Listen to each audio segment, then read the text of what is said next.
अच्छा, अब हमारे पास मल्टीपल माइलोमा केस है जिसको हम क्रैप से याद रखते हैं। C for hyper calcaemia, R for renal failure होता है इसमें, A फॉर एनीमिया होता है और B फॉर बोन पेन होता है। ठीक है, hypercalcaemia, renal failure, A for anaemia and B for bone pain होता है।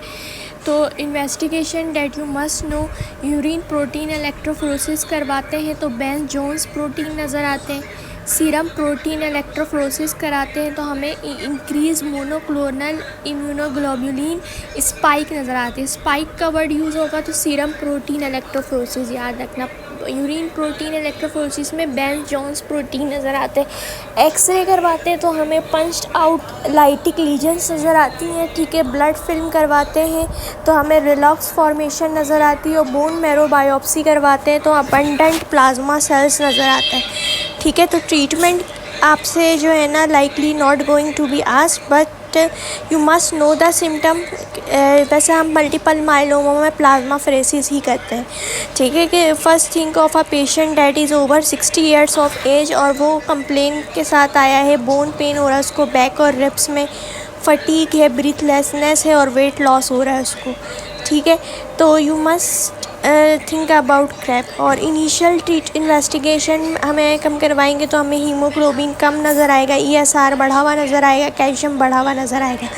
मल्टीपल माइलोमा के जो इन्वेस्टिगेशंस होते हैं वो जो फर्स्ट जो है हमारे पास बेस लाइन इन्वेस्टिगेशन है, फुल ब्लड काउंट करवाओगे, हीमोग्लोबिन कम नज़र आएगा, ESR करवाओगे बढ़ा हुआ नज़र आएगा, CRP बढ़ा हुआ नज़र आएगा, रेनाल प्रोफाइल करवाओगे तो क्योंकि रेनाल फेलियर होता है तो जो आपके पास ग्लोमेरुलर फिल्ट्रेशन रेट है वो कम नज़र आएगी, क्रिएटिनिन का लेवल बढ़ा हुआ नज़र आएगा और कैल्शियम जो है वो इंक्रीज़ नज़र आएगा। फिर नेक्स्ट हमें ये सारी चीज़ें मिल गई तो हम स्पेशल टेस्ट करवाते हैं जिसमें सीरम इलेक्ट्रोफोरेसिस है, serum free light chain assay है और Bence Jones protein urine assessment करवाते हैं। ठीक है, अगर अबव टेस्ट पे आपको इंडिकेट हो गया कि मल्टीपल माइलोमा है तो नेक्स्ट आपने बोन मैरो बायोप्सी करवानी है जिसमें आपको प्लाज्मा सेल्स नज़र आएंगे। उसके बाद हम स्केलेटल सर्वे करते हैं। फिर हीमोफीलिया है, हीमोफीलिया ए मोस्ट कॉमन है और हीमोफीलिया बी जो है वो क्रिसमस डिजीज़ कहलाती है। Both are X linked recessive disorder. Haemophilia A में फैक्टर 8 की डेफिशिएंसी होती है और हीमोफीलिया बी में फैक्टर 9 की डेफिशिएंसी होती है। प्रेजेंटेशन क्या होती है, पेशेंट कंप्लेन करता है spontaneous bleeding into the joint and intramuscular haemorrhage की। हीमोफीलिया में आपको सिर्फ APTT बढ़ा हुआ नज़र आएगा। ठीक है, और PT और वॉन विल्ब्रेंड फैक्टर जो है वो नॉर्मल नज़र आएगा। ब्लीडिंग टाइम आल्सो आपको नॉर्मल नज़र आएगा but bleeding time not routinely check नहीं करते। ठीक है, हम APTT और PT को देख लेते हैं, वॉन विल्ब्रेंड फैक्टर को देख लेते हैं। तो सिर्फ हीमोफीलिया में आपको APTT आइसोलेटेड APTT इंक्रीज नज़र आएगा। ट्रीटमेंट क्या है, फैक्टर A हीमोफीलिया A की फैक्टर 8 की इन्फ्यूजन करना है जिसमें डेस्मोप्रेसिन आ जाता है जो कि फैक्टर 8 को बढ़ाता है।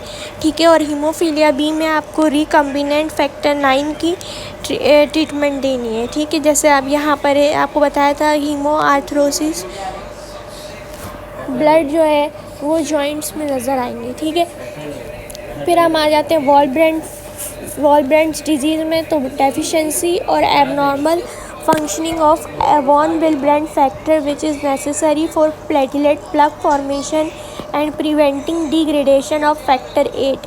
वॉन विल्ब्रेंड फैक्टर नॉर्मल क्या करता है कि नॉर्मली जब हमारे पास ब्लीडिंग स्टॉप हो जाती है बिकॉज जो प्लेटलेट्स होते हैं वो स्टिक हो जाते हैं टुगेदर और फिर क्लॉटिंग स्टार्ट हो जाती है। लेकिन अगर वॉन विल्ब्रेंड फैक्टर की डेफिशिएंसी होगी तो प्लेटलेट जो है ना वो स्टिक नहीं हो पाएंगे और क्लॉट नहीं हो पाएंगे। ठीक है, तो वॉन विल्ब्रेंड फैक्टर में पेशेंट जो है bleeding from the mucosa epistaxis के साथ प्रेजेंट करता है, easy bruising, bleeding gums, menorrhagia. ठीक है, इसमें जो आपको याद रखना है वो क्या याद रखना है कि इंक्रीज़ और नॉर्मल APTT हो सकता है, नॉर्मल PT और INR हो सकता है, नॉर्मल प्लेटलेट काउंट हो सकता है बट ब्लीडिंग टाइम आपको इंक्रीज़ मिलेगा।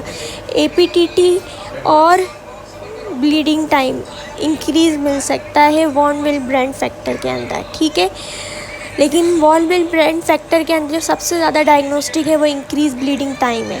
तो हम इसकी ट्रीटमेंट में ट्रांजेमिक एसिड देते हैं जो कि एंटी फिब्रिनोलाइटिक है, और डेस्मोप्रेसिन देते हैं जो कि वॉन विल ब्रेंट फैक्टर को रिलीज़ करता है फ्रॉम द एंडोथीलियम।